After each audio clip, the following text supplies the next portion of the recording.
Magandang araw mga kaibigan. Bigyan natin ng reaction, opinion, itong Facebook reel posted by Mary Sai, Sig. Ipinadala sa akin ito ng isa kong kaibigan na shout out ko pala si Sir and Ma'am Agduma sa Canada.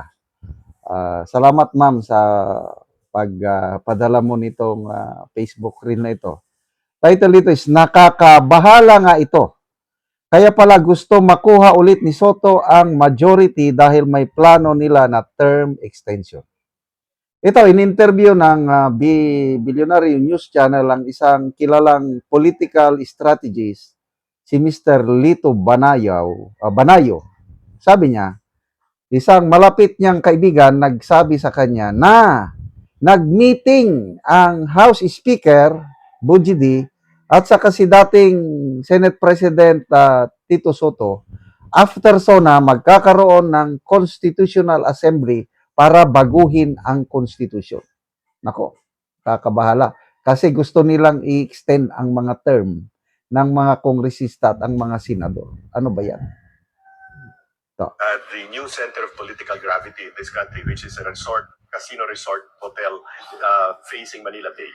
Present were the Speaker of the House, Speaker Bojidi, Yes. one of his deputy speakers. Then there was Senate President or former Senate President Tito Soto, along with the Secretary of the Senate, Dong Mendoza. And what was discussed, what was on the table, was the move to constitute a constituent assembly to amend the constitution.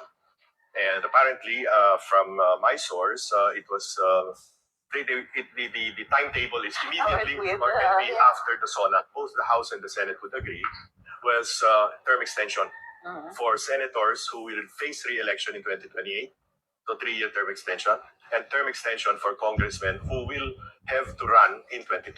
Pardon me if I do not mention who gave me that information because he was there. But if the Senate President or the Speaker deny that this meeting happened, then I will be forced to say to reveal who my source is. There was a meeting at the new center of political. Ulitin ko, Mr. Lito Banayo, matagal na ito. I think panahon pa ni FBR. He has served many presidents as political advisor. At believe ako dito, very objective yung kanyang mga analysis. At salamat naman. At may kaibigan siya na present doon sa meeting, Speaker Bujidi and dating SP Soto, nag-meeting after the SONA, magkaroon ng Constituent Assembly para baguhin ang Constitution. Yan po ang sinasabi ni Senator Amy. Bago magbotohan noong May 11, mga kongresista, maliban sa mga milyones na pundo, cash, infrastructure projects, ito, ma-extend ang term ng mga kongresista and even senators na boboto para mapatalsik si BP Sara.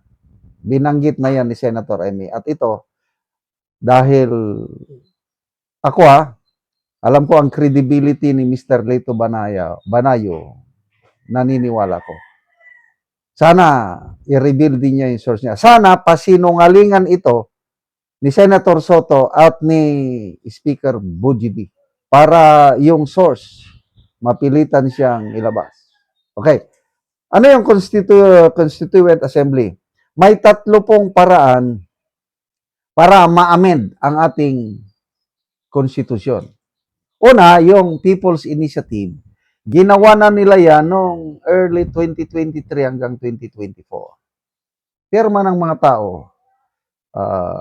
Sa isang congressional district, dapat may makapirma na 3% of the total registered voters. And then nationwide, parang 12%. Pag makuha nila yan, pwedeng magkaroon ng changes sa Constitution. Kaya lang, yung People's Initiative, minor changes lang ang kaya ang pwedeng baguhin. Ang delikado itong Constituent Assembly, they can revise the whole Constitution. Grabe, oh. Kailangan lang bumoto ng 3/4 of each member of the House. So 3/4 congressmen and 3/4 senators. Kung sa Senado ang 3/4 niyan is 18. Tama ba? Kung may 18 senators na bumoto, yes, we'll have a Constituent Assembly. Tapos ang kongresista naman, what is 3/4? Hindi ko na alam. 300 plus sila. But I believe gusto nila. Ayun na. I-convene na yan at baguhin na nila. Yan, kaya nilang extend ang term. Yung mga, parang ito yung promise nila sa mga kongresista na natatakot na resbakan sila ng taong bayan pag bumoto sila ng yes sa impeachment ni VP Sara. Don't worry, ma-extend kayo. Yan, daming pumirma. Grabe, ano? Lahat na lang gagawin. Na failure sila sa People's Initiative. Ito na naman. Constitutional Assembly. Wala na talaga. Like father, like son. Marcos Sr., minartial law niya ang Pilipinas. Kaya tumagal siya ng halos 20 years. Marcos Jr., nako. Pag nagtagumpay sila nito, sigurado, magtatagal ang Marcos Jr. na presidente. Kaya ano ang challenge sa atin? Let's pray na itong mga balak nilang ito, they are now circumventing the Constitution na hindi magtatagumpay. Nakakatakot na talaga. At aywan ko, itong leaders ng simbahan. Kasi nung una, yung People's Initiative, ayaw ng mga obispo, mga kaparian, mga religious leaders. Kaya hindi natuloy. Baka itong Constitutional Assembly, papayag ng mga simbahan, God save the Philippines talaga. Salamat po, Mr. Lito Banayo, sa inyong pagsiwalat sa impormasyong ito. Salamat mga kaibigan sa inyong pagsubaybay sa channel nito. Nakakatulong kayo ng malaki sa tribong Talantig ng Bukidnon dahil ang income natin sa channel nito is pantulong sa tribo. Namimigay tayo ng libreng yero at pako para makapagpatayo naman sila ng mas maayos na tirahan. Panoorin nyo ang video na ito. Taga-Anugsin. Magbabaya ayo. Salamat. Salamat ayo, sir. So muna ni ang balay ni Kuya sa natag sa Yaha. So muna ni ang itsura sa ilang balay nga magkatuluan gyud sila tungod sa kuana kadugayon na. Ilang balay yo. Pila na ni katuig ya inyong balay? 12 years na ni siya. 12 years na. Oo. So, Sa 12 years, atong niaging tuig, nasunog ni siya muna yung ani ang pan-ani. oo. Kiniwala na nako niya, narinig ni kay. Oo. Ako lang mong lagi to. Lagi so nasunugan mo. So karon makakuha na mo og balay kay natagaan naman mo gero. Oh, salamat kay sa kwan. Sa nagtabang sa Yero. Hinaot ko nga dagan pa mo matabangan nga mga kuan nanginahanglan sa inyo. Kaya namin kasing-kasing sa pagtapang sa mga kapusang prayer. So pila ka buok imong kuan niya, imong anak?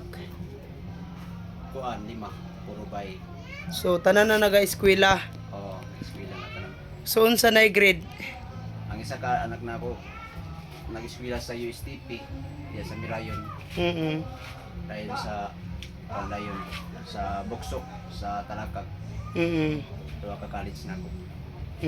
So Elementary o high school ang ban. oo, so kuan ra gid biya ba ang imong pagpaningkamot? Unsa may imong trabaho ya? Panday ra ko, niya aya ra pud ko maka-income na imo ko panday pud sa ako. Oo. So kuan gyud medyo lisod gyud ang kinabuhi.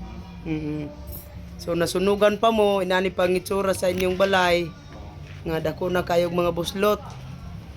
Oo, so salamat kayo ya. Sige, salamat. God bless. Oo. So muna niyang itsura sa balay ilang kuya nga nasunugan sila.